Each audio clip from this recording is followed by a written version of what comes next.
Have you ever dreamt of buying your own house at the age 30? But have you ever asked yourself a question, how much money do you need to save to get yourself a house at the age 30? The second question is much more likely to get yourself the results of buying a house, because it's specified.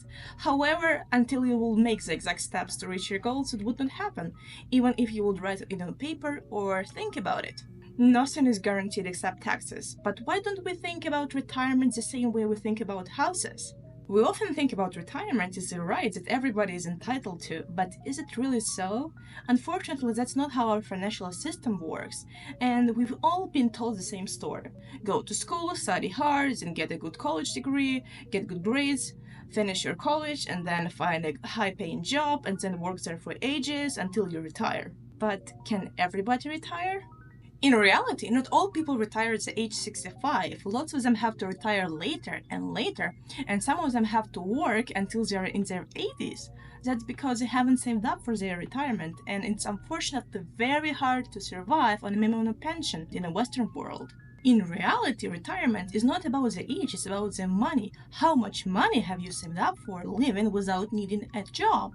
And by retirement, I live living your life on your own terms, not needing a toxic boss you don't like, not needing a toxic job you don't like, not being able to wake up without an alarm clock, and just being able to live the life you always wanted to. Travel, sleep in, have amazing fruits, go to the restaurants. It can be anything you always wanted. The challenge is that many young people don't take care of their retirement at all. They think whether it's too early or necessary or too intimidating to talk about it now, and then they just enjoy their life now and not thinking about their future at all, and thinking like, I could die tomorrow, why wouldn't I enjoy the time now? But why couldn't you enjoy your time now while at the same time thinking about your retirement? So over the past several decades, life expectancy has increased and lots of people live well over 65, over 75 and even over 85. But to make it simple for you, here is a chart illustrating how closely you will get to the certain age based on your current age. So let's take an example. Me and my husband Alex. Alex started investing at the age 20, and for the last 40 years he's contributed over $120,000. Now he's able to retire at the age over 40 with $1.4 million of investments.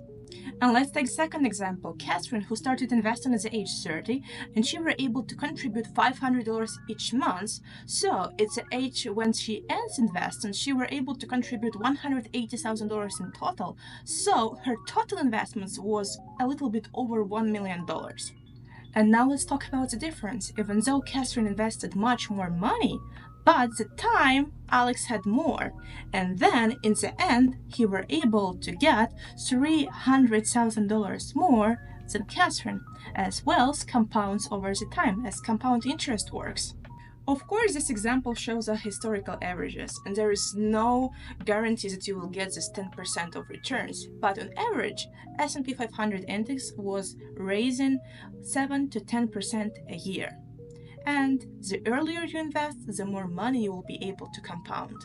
And remember, retirement is not about the time, it's all about the money you have to live the lifestyle you were living before without losing all the benefits you had of your work life. Our traditional mindset pushes us to thinking how to work hard towards saving more to live a better future. But what's the point of working hard, exhausting yourself to an end, and then thinking about hypothetical future? Of course, you have to think about the future, but why can't you enjoy life now and combine it? Because it's all about the balance. For many people, saving for retirement can be very difficult, especially when your income is low and you are surviving. But if you have a chance to do so, it's very important to save your money, so if you have an unexpected layoff, you would not have to work for the job you don't like and for the boss who is toxic. So, once you understood that saving for retirement is essential, the next thing is to figure out how much money exactly would you need for your retirement. There is a study called Trinity Study that says that in order to retire safely, you can withdraw 4% of your yearly income and it would not affect your investments. For example, let's take my example. I need $40,000 a year to live comfortably.